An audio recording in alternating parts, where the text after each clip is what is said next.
Hello and welcome to episode 2 of the Making Waves podcast. I hope you all enjoyed the first one and thanks for coming back again to listen to this one. This week we talked to Breesha Curphey, who has a sports rehabilitation business. We get a real passionate insight into why she has decided to do what she's done. And without any further ado, let's go and check it out. Enjoy. Breesha, welcome to the Making Waves podcast. Thanks for having me. No probs. So, tell us who you are, tell us a bit about your business. So, I'm Breesha. I work at home in SEMA, so I do a sport rehabilitation business, which is trying to, fingers crossed, get people back fit and healthy without any injuries and aches and pains. Yeah, so your clients are typically healthy, conscious people who already work out a lot, but then have scuppered themselves by getting injured. That's it. Yeah. They get a range. So even people that aren't the most sportiest, but work in like an office job, for example, they get aches and pains in the shoulders. Then you've got your sporty rugby players that are always sore. Yes. So it's not just restricted to sports. You don't need to be an absolute athlete to. No. Yeah. Anybody can come. So do you get many coming from from offices and stuff? Yeah, quite a lot of office jobs. Backs achy, shoulders achy. Driving instructors, sat in cars all the time. Get quite a range. Yeah. Different jobs. Cool. So the business you run that from your house then? Yeah. I've converted Mum's dining room. Mum happy with that? She's fine. I think she's over it now. We've got good supportive parents then. That's it. Yeah. So it's handy. We've been out in SEMA as well. A lot of clients have commented how you can park in no problem, and being out of town, so it's not as busy. Quite a little street. Yeah. So. Cool. Yeah. So, what triggered you to wanna or end up doing sports therapy? So I've always been quite sporty. Went through sixth form. Always did cross country running, and then I thought, well, let's try and help other people getting them fit. And so I've had quite a few that. So currently I've got people that wanting to do the 3 peaks and marathons. So I thought it'd be a challenge to try and get people back fit for their sporting events and stuff that they want to do. So went to Hull University and did 3 years there, and doing different work placements within the degree was, I think that was the drive really. So I was at like Hull KR, Hull City Football Academy, and then I went to Scarborough and thought, right, this is it. Yeah. Let's go for it. So they all completely different experiences then, the Hull rugby or football. Yeah, and then I did do a private clinic, which was quite an eye-opener as well. So seeing how so many different people treat different, even though it's like a same injury, how many people treat the different injuries. Yeah, I suppose everybody's got their own opinion and experience and yeah, definitely. So so have you ever had any have you ever been injured yourself? No. No, I've always been quite lucky, especially with running, because I always did think, but because I was dancing and swimming as well, I kind of thought it broke it up nicely. So touch wood, I won't. Okay. So I suppose you'll always do your warm up and cool down and all that lot. Yeah, that's it. A lot of people forget the cool down. Yeah, but luckily I've been safe. Good. I forget to go down or choose not to. That's Same it. thing. Yeah. Just want to get to the pub after. That happens a lot. We do it in five-a-side though, where it's like an hour of intense like football, and it's just like bang, like it just comes to an absolute abrupt end, and that's it. Ready to go home and get your tea. Yeah. Go to the pub and get hydrated. Yeah. So it is bad, and then you wonder why you saw next day. So. Yeah, definitely. So what? Obviously, like you went through uni and did them work placements. Like you could have taken that degree. Yeah. And gone off and got a job. But what was the story behind actually Because you haven't been left. You've been left uni. 2014. 5 years. 5 years. So, and you've been self-employed for. For a good 2 years now. Yeah. So I think it was just the build-up of clients. So first of all, you start off with family, friends, your friends. Yeah. So you'd be going off to work, coming home from work, then booking clients in, and that was kind of. So because you were skilled, people were asking. Yeah. So you that's were, how it started. So you were doing it before you were. Yeah. Yeah. So then, I mean, looking right back, you were sat in my lounge before I had the dining room with the TV on, and you look back now and think, was I really sat with my clients in the lounge? It's a good job I know them all, and they were good friends before I converted mum's dining room. Yeah. But yeah, it was good to then kind of be like, right, I'm going to go for this now. And it was too much juggling a job and trying to book clients in at the same time. Yeah.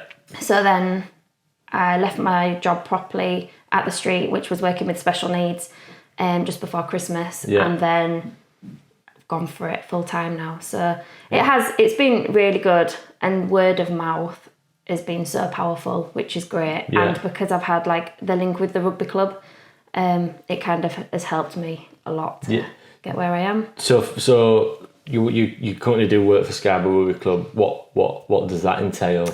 So Tuesday, Thursday nights I go to the trainings. Yeah. So any niggles, injuries from the Saturday games. Yeah. And then I'm pitch side with the lads on Saturdays.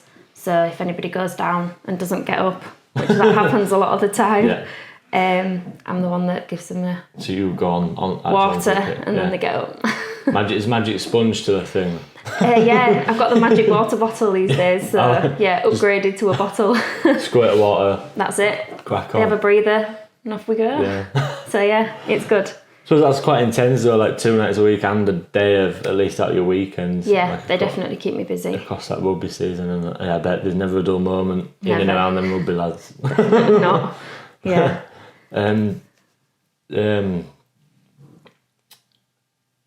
What's like, so in terms of like percentage of your work, is that during rugby season, is that'll take up most of your time then, I assume? Or Yeah, so during like Tuesday, Thursday day times, I try and get the public clients in, and then I focus on the rugby lads at training. Yeah. But then when the season ends, it makes it, I've got all this time on my hands, so it's a lot easier to get, because a lot of clients, like, they go off to work and then they don't want appointments till 6 o'clock. So it's made it a lot easier to get the clients of evenings, weekends. I can offer Saturdays now. And then, when we go back to rugby season, it's juggling around the timing slots of trainings and. Yeah. So how long of a break do you get from rugby?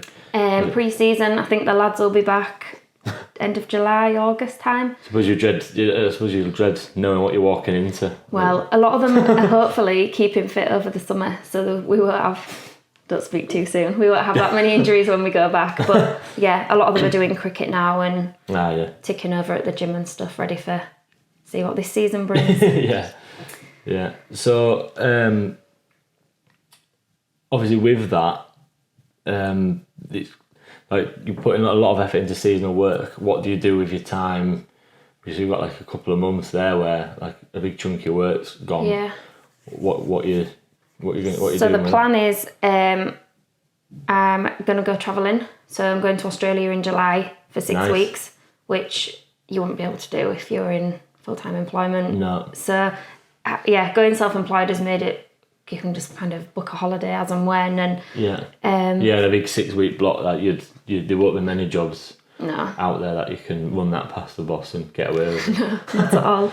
So it's nice that I'm able to do that and go and explore and see what's what, and then come back in and crack back on with clients. Yeah, I suppose and get some like rest and relaxation yourself. And that's it. Yeah, it's nice to have that break, because by the end of a full day or a full week of working, I ache myself, so my hands can be sore, and so it's just making sure I get that.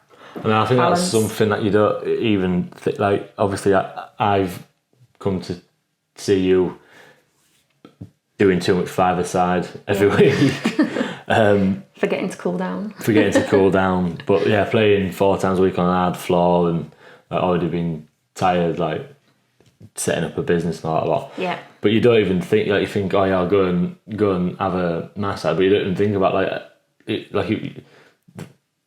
the physical effect on you. So yeah, it does. It's not when you're doing it. You're fine when you're doing it. As soon as you stop, or then you're a bit like, oh, yeah. But it's not as brutal as it sounds. No, but you're still the next day. Yeah. But after that, you're a bit more relaxed and hopefully fixed. But still, yeah, you need to like find time to look after yourself, and at least like having a natural break in that rugby season gives you that. And, and like, do you think going away for like big blocks is going to be a thing? Or is it like a one-off for this year? Just a one-off holiday. Yeah, just go and see what's in Australia. But then I suppose you've already got that option again next year. Yeah. Yeah. Maybe go somewhere else. Yeah. See how well the business is doing. Yeah. No, I'm sure it'll be fine. Keep at it. So obviously we've spoken naturally there about a positive of being self-employed. But then I don't know, it doesn't come easy. You're working all winter, like working hard, giving up them weekends. Yeah. But then to allow you to go and do that. So it is obviously, I suppose it's a positive and negative in one way. Yeah. But like, is any around actually being self-employed? Is there any difficulties you face? Like, for example, me, I'm horrendous at the bookkeeping and account side of it. Even though I've got an accountant, there's still day-to-day things that I have to be responsible for. Yeah. And I'm not bad at it. I just put it off and like get too stuck. It's quite tedious, isn't it? It doesn't interest me in the slightest. But it is important. So, and that's it. It's part of it, isn't it? Which is that's kind of a downside of it. I think as well, like when you first start up, you expect to be heaving. So you're going from like, my job was pretty busy. So you were on it from the moment you got to work to leaving. You were jam-packed full.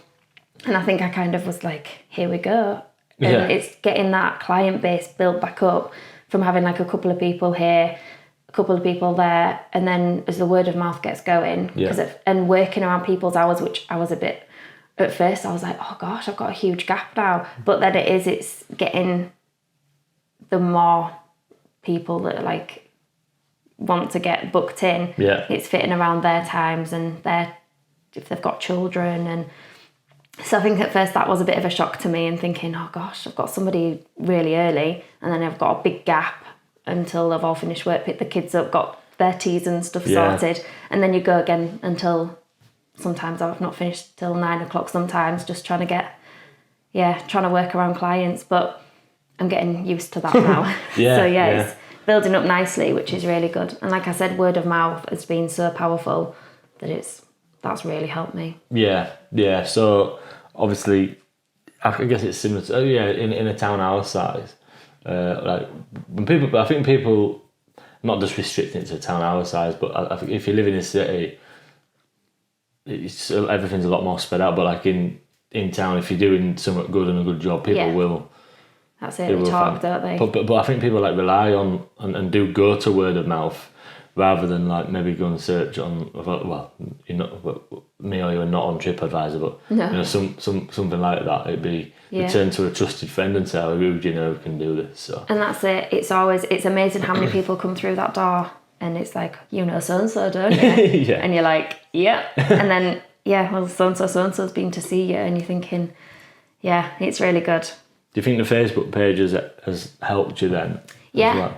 So doing like the little competitions and stuff as well, like that amazes me how many people either enter it or how many people have viewed it. I always think there was something, I think, where there was like 4,000 and so many people had viewed it, and I thought, I don't even know 4,000 people, but it's just amazing how many shares and stuff, and just gets it out there, gets your name out there. People love a freebie. It's a good way of it's a good way of getting the name out there without. Like, it's good to actually give somebody something rather than like pay for like an online ad, which may or may not work. So we've done that ourselves with competition and stuff, and it does work really well. So I get, what biggest challenge then? Like what's been the hardest thing of like self-employed life? I think it's the startup. So it's just thinking, don't give up, because before you know it, the word of mouth will spread to build your client base up. Because I think at first I was like ready to just pull my hair out and look for another job. Yeah. But I think it is just remembering that it is going to take a while to get going, and it's not just going to be there on a plate for you. You have to work hard to be able to, get up and going. Getting business cards, getting leaflets from yourselves. Do you know, loads of people have taken the posters and put them up in their workplaces for me. So it's just that start up, I think.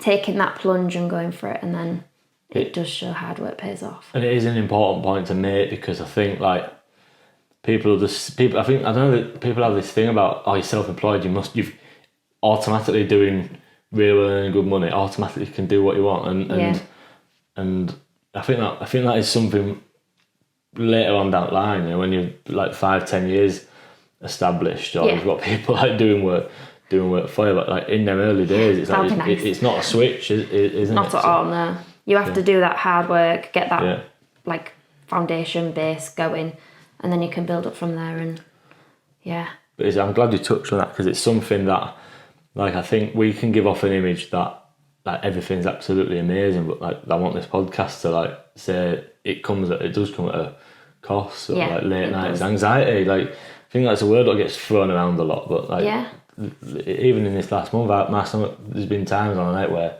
stomach just absolutely, and that's it. churned. You think, oh gosh, I mean, last week's a prime example. You think, oh gosh, I've got a quiet week, it's half term, everybody's with the children. And then as the week has gone on, it was amazing, just I was jam-packed. But because at that like Sunday night, you're going to bed thinking, oh gosh, this is going to be quiet.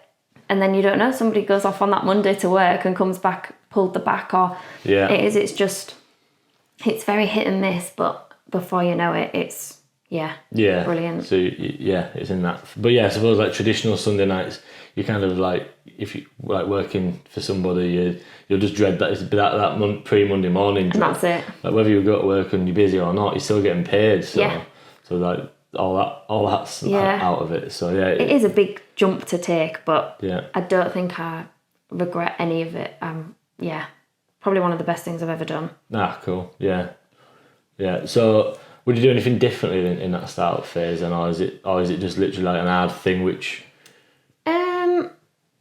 I don't think I'd do anything differently as such. I think like one thing I do miss is having like, with me doing it from home, having the like a waiting room or something for someone. Yeah. Because it's kind of one in, one out. You've got to make sure you're giving people that time to get sorted. I mean, some people can get up off the massage table and feel quite dizzy, and because you've been in like a position for so long. So you have to make sure that you're making sure every client is getting that 100% care as well, because you don't just want to be shooing somebody out of the door if they're feeling fuzzy and they've got to drive somewhere. Yeah. But I think in an ideal, this future, I guess, it'd be to have a room with somewhere where somebody can wait ready for their appointment. But does Mum know you're going to do another room up there? Or? That's it. Just waiting to tell her that. There you go, Mum. Yeah, if you're listening, I've got news for you. Never need a waiting. So I guess so that's so you'd look to have your own. Yeah, I think one place. day. Yeah. I was going to call it a clinic then, but would that be the word? You could. Yeah, it's I guess. I suppose it's not like a sports massage is not one where you'd necessarily go to relax. You're there for it's not rehabilitation. Right? Yeah, so. A lot of people come and they know that they're not in for a Crown Spa relaxing kind of massage. They know it's going to be, and that's it. They know if they tell me that it hurts in that certain area, that I'm going to be working on that area until hopefully it eases. But it's But then that said, it's like all part of the customer experience. You want people to be relaxed and comfortable going in. And like you say, going out, it's not like you're doing bang it. See ya. Get out of the door. No. So no, that's all good stuff. So I get there, we naturally touched on it there, like what the future holds. I guess like you could, like the world's your oyster really. That's it. It's nice to just kind of be flexible and book people in to suit your kind of timetable. So if, for example, I go to the gym class on a Monday night, so you know that you can work around, it's nice to just have that flexibility. And before, when I was working in a school, appointments, you would never be able to pop off and go and have your dental checkup, or so you can work around that, which is just, it's ideal really. But I do think that I'll just continue doing what I'm doing because I'm doing something right somewhere. And hopefully, like I say, turn mum's house into a into a little waiting room, and we'll be sorted. That is probably the only thing that I miss out of like the whole setup. But I just have to make sure that I book people in with enough time to turn around, get sorted, and go again. Is that something you've decided that you need, or have you had feedback? No, that's just what I've decided. Because sometimes I think pushing just to try and work around that client times, sometimes I have only got like a 15-minute break between. So it is kind of thinking, come on, let's quickly get the towels changed, the bed cleaned, and then we go again. But I mean, if there was a waiting room, you can do that, but talk to them whilst you... But you've just got to kind of make sure that person has left before the other one comes in. So, but other than that, it does work really well. Superb. So, I like to ask this question. This is only episode 2. I'm not on 100. It's a question I've decided that I'm going to like to ask. What advice would you give to your younger self? And what's the best piece of advice you've ever been given? I guess we can like treat them as 2 separate questions or one. But the advice for my younger self: go for it. Don't let anything. I mean, you come across hurdles. It's just making sure you have that support network and just kind of touch on support network. What is yours?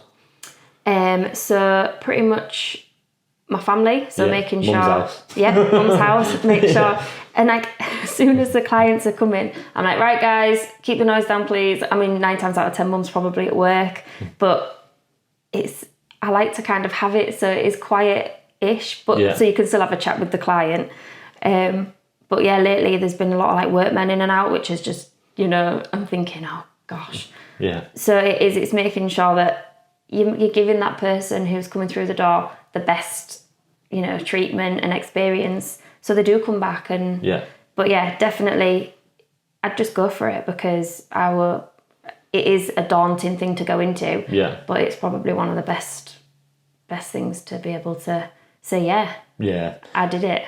And you can tell just by like knowing you and chatting to you that you're proud of what you've done and you're happy with it, and you genuinely love what you're doing. And I love helping people. So it's making sure.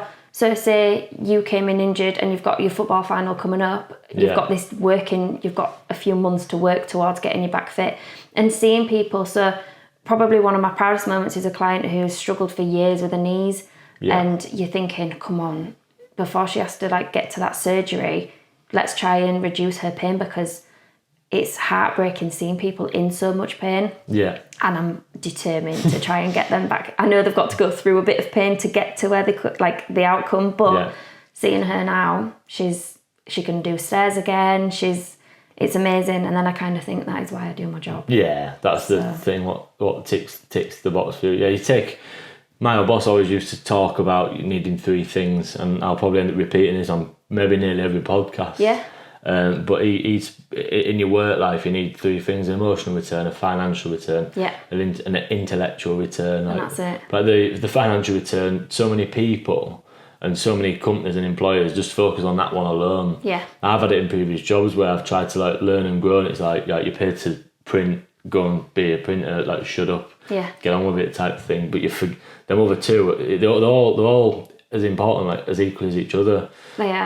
So the intellectual return and emotional return, like the emotional return there, like strikes a big chord with you, because I could just feel it hearing you talk about it.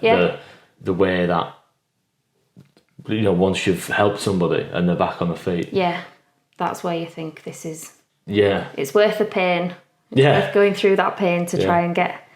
But then obviously intellectual return, like you can put as much into it as you want, and you've already spoke about earlier, of areas which, like short-term things which you know you can improve, like waiting room and that turnaround of people. But that's an idea you've had in your head, and it's down to you to apply it. You don't have to like run it by the gaffer or like a team of people. Like it is all in your. I am the gaffer, even if the family, mum and dad think not. Yeah. There will be a waiting room. Yeah. Extension. Next job. But no, like it you touch on powerful, important stuff, and like for me, it is the best thing I've ever done. But I think it's just important. Yeah, like you want to encourage people to go and do it if they're thinking about it. Yeah. But just almost put like a disclaimer in there, like be prepared to. Definitely, there are barriers that. Yeah, you get knocked down. You've just got to pick yourself up and keep smiling. Yeah, absolutely, good stuff. So I think that was a good conversation, and some really powerful stuff in there for people to take out of it. Whether I guess wherever you're at, really. Yeah. So people out there who are listening to this and happen to be injured, how can they find you? So I've got a Facebook page which is Breesha Curphey Sport Rehabilitator. I've got an Instagram page which is the same name, Breesha Curphey Sport Rehabilitator. Yeah, but also tag your pages in this podcast as well. So perfect. If you listen to this, go on, give Breesha a like and a follow, and support another local business. And you use the hashtag Brehab. Hashtag Brehab. I love that. So clever. We need an hashtag. Yeah. But no, thanks very much for coming on. No, thank you for having me. Thanks. Cheers.